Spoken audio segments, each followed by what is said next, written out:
Hey guys, how you doing? This is Brandon Fry, DC Metro Food Dude. I'm out here at a small strip mall in Ashburn, Virginia. I'm at Urban Barbecue. This place is one of the barbecue gyms of the DC Metro area. Let's go in and find out why. Come on in guys, let's go try this barbecue.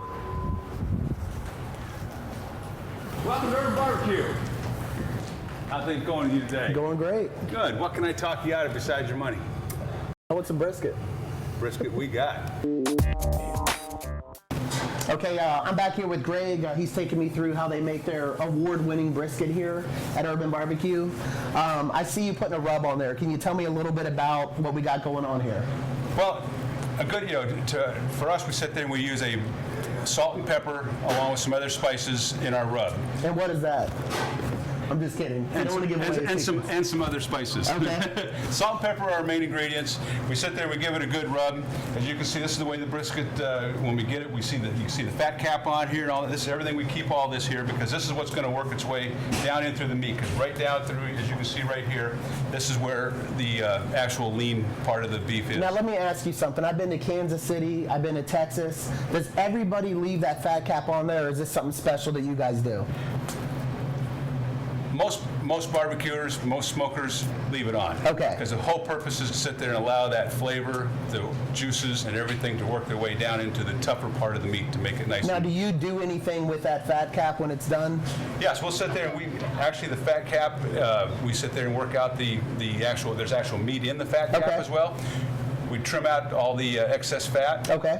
And we sit there and use the actual meat that's in the fat cap for other items in our menus. Now, how long will this brisket cook for? This brisket will go in the smoker this evening. After we rub it and everything, we like it to sit there and rest for about 12 hours. Okay.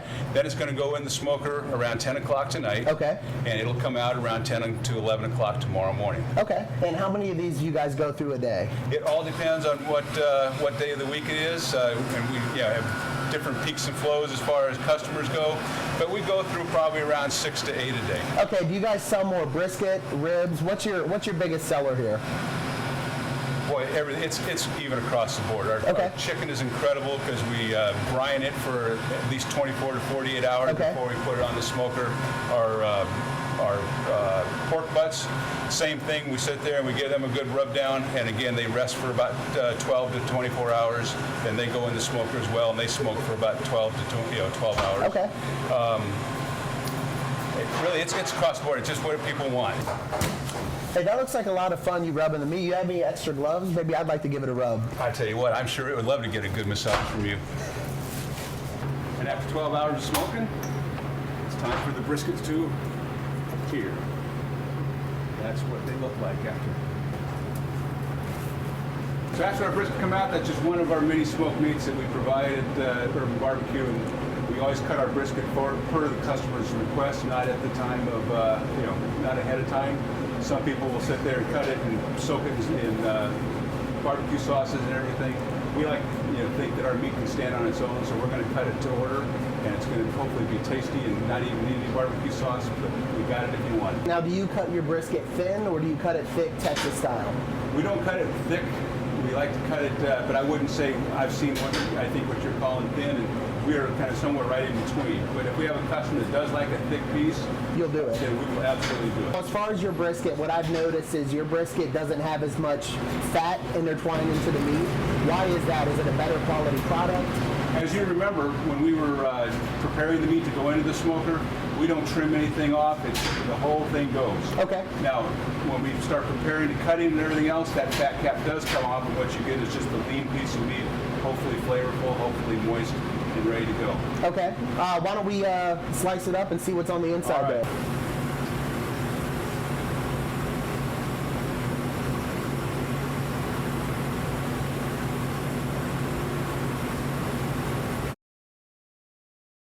As you can see, the nice smoke ring, the kind of red color pigment around the edge of the meat, that is the smoke that penetrated into the meat itself.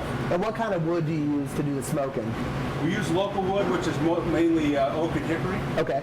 If we were in Texas, I'd have a little stick of mesquite in there too, but a little hard to get out here on the East Coast. Okay.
Hi guys. Caitlin. Hey, I'm back here with Caitlin. She's the head prep cook here for Urban Barbecue. What are we working on back here? I'm just mincing up some garlic to put into our chili, so we're gonna make that today. Okay.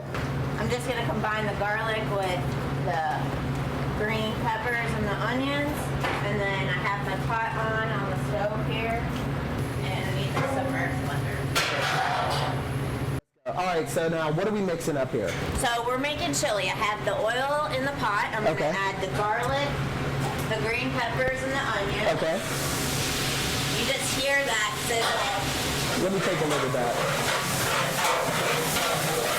Looks really good. And we're just gonna let that saute up. And then Okay. we're gonna add all of the other ingredients. Now, what kind of meats are we going to be using for today's chili? We're gonna be using some ground beef, and we're also gonna put brisket in at the end. Okay.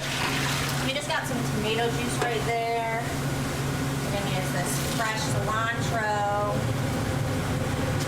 And then we got our Rotel tomatoes.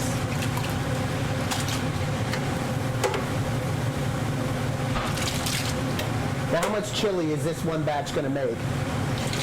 It's gonna make actually probably 2 full of these Cambros right here. Okay. So It's a lot of chili. yeah, we use it on a lot of stuff. And then we got just some of our spices here. Is that the blender? It's called a submerged blender. Okay. They have all types, like on cooking shows. They have Okay. like the even small ones that Sure. they can use just like right there. Okay. But it'll like, instead of having to chop all this up, it just, that will do it for us. Okay.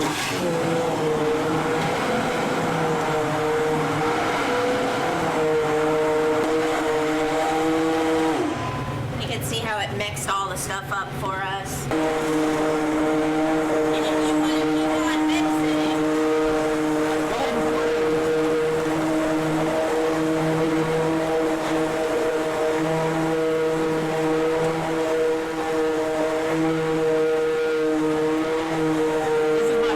so this is chipotle peppers.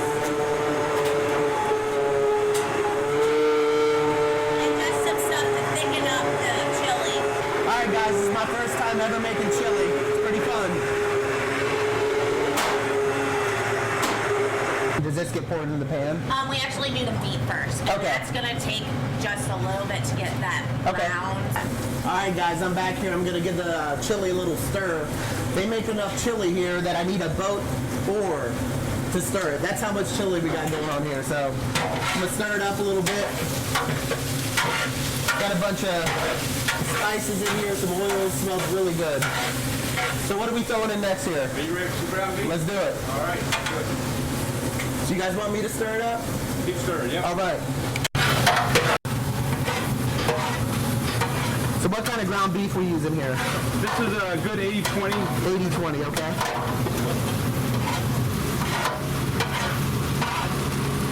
Do you like to break it up? Do you want me to break it up? Yeah, or- and you can continue to break it up in, Okay. in the pot, and I'm going to come back with the next chub of it. All right? All right.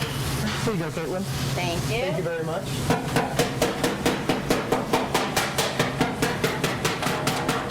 So that's how it's done. Just break it off.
Okay, guys, I'm back here with Caitlin and Greg, and they're going to show me how they make their homemade key lime pie. Unless you guys have seen it somewhere else, I have never seen a spot in the area that makes it homemade. Show us how you do it. What are we starting with? Well, we start with our graham cracker crust that Caitlin's now forming into the pan. Each one gets, hand formed. Again, we make all of our desserts from scratch here, except for our chocolate peanut butter pie. So Okay. our pecan pie, our apple pie, apple crisp, and our key lime pie are all made right here in house. So what she's doing now is just forming the crust, and the next thing will be the key lime itself. Excuse me. Now what's in the key lime, the mixture? Well, I'm not going to tell you everything, but it has 48 ounces of cream cheese. So, and it's got, the juices of key lime. I'm just going to put a scoop in there. And then we're going to pop it in the oven just for about 5 minutes. Okay. And we just let it get that little bit toasty in the top there. Now, is this a big seller for you guys? Yeah, all our desserts are big sellers. Because Okay. You get a pie. Okay. You don't get a little slice, you get a pie. Hey, Greg, tell me, how did you get into the barbecue business? I got to tell you, Brandon, I have always sat there and enjoyed smoking and doing barbecue. I have a big family. I've got 6 kids, and they all sat there and said, "Dad, you do such a great job. You ought to open a restaurant." So I decided to go from the IT industry to the barbecue business. Why did you pick Ashburn, Virginia? Well, it was a couple of things that I looked for, and one is a place that I could afford, because I didn't want to sit there and have to spend too much on a site, and also good accessibility to the public and people that had, families that could sit there and have a good time, and Ashburn seemed like the perfect place. Do you have a background in the barbecue business, or did you just learn cooking back in you were from Texas, correct? I went to school in Texas and lived in Texas for a lot of years. And Yep. is that how you learned how to cook barbecue? It was. And then I got with my partners, Dave and Lee, and we sat there and now, have this concept of urban barbecue. Okay, and so instead of doing your own concept, what made you decide to franchise and pick an urban barbecue? Was it you like their quality, or what made you pick them instead of doing your own store? Well, like I said, I was getting ready to do my own store, and somebody told me about Urban. And one of the things that I felt that you didn't find in this area was what I consider a Texas-style preparation and smoking of meats. Okay. And somebody told me about Urban Barbecue, and there was a couple of stores up in Rockville, and 2 guys, Dave and Lee, who had started that premise, had those restaurants up there. I sat there and found out later that Lee, one of my partners, is from Texas, graduated from the University of Texas, got into the culinary industry, and then Dave, who's been in the restaurant business his whole life, the 2 of them had started Urban Barbecue. My wife and I checked it out and came to the conclusion, why do we want to reinvent the wheel? The product they have and what they were utilizing, was identical to what I would do, and so they were kind enough to let me join on with them. What were the first things that you tried at Urban Barbecue when you went up there to check it out? Well, the first thing I tried, and it was the first thing that I was surprised to see they actually had on the menu, was good, true smoked brisket. So that was the first thing I had to have, because that to me is one of the toughest meats to sit there and produce in a good quality, way. And Sure, absolutely. So that's what I had, and thought it was fantastic. So not to sit there and make sure that it was just an anomaly, I ended up going back the next week, tried it again. My wife and I went back the next week to the other store, tried it again, and they got it. They had it, and it was a good product. So how soon after? So you wanted to open your own restaurant. You decided to do Urban Barbecue. Did you try any other franchises, or Urban Barbecue you were sold?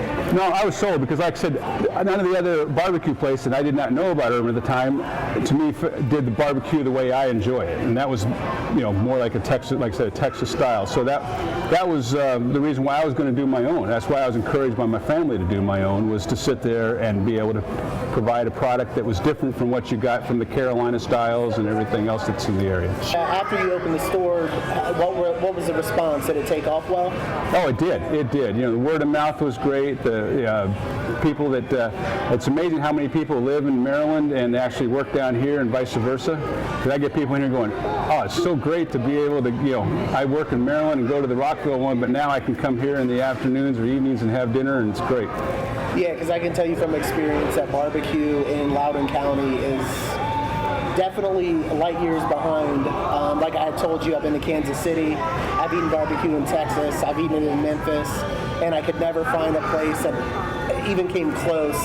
And once I came here to try this spot out, I was definitely sold right away. I think you guys have the best brisket. I think you guys have the best chili. I think you guys have great desserts. You all home make it. I'm really impressed with your with what you're doing here, man. And it was very nice talking to you. Nice talking with you, and thank you. Thanks for coming in.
This chili is fantastic.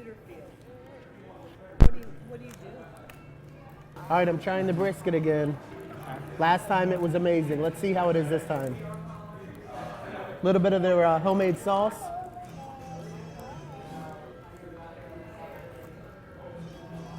Excellent. Yeah, I'm sitting here with the Van Camp family. How often do you guys come to Urban Barbecue? Probably about once a week. Once a week. You guys like it that much? Yeah. Okay, Yep. great. I see you guys working. What are you guys working? Some burgers, some brisket? I got brisket sandwich. Let me see you take a bite of that. Okay. Toby, give me room. How is it? Nice. Are you guys going to be getting dessert tonight? I don't think so. We don't usually have room for dessert. You haven't tried the key lime pie? Is it good? Oh, it's the best. It's homemade. Good stuff. Let me see you get a bite of your sandwich.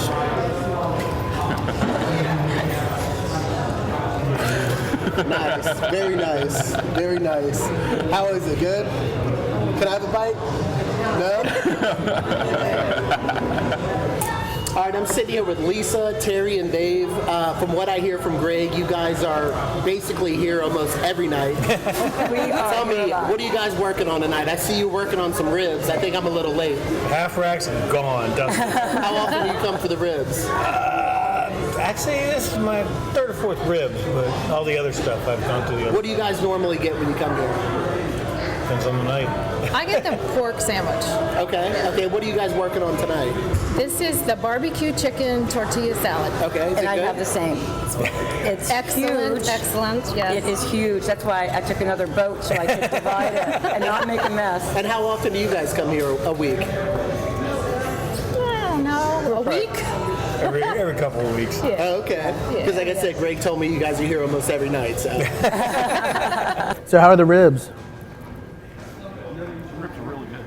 Is that your favorite thing here, the ribs? What did you order? It's hard to decide what's my favorite thing because this is all really good. Chicken nuggets. I got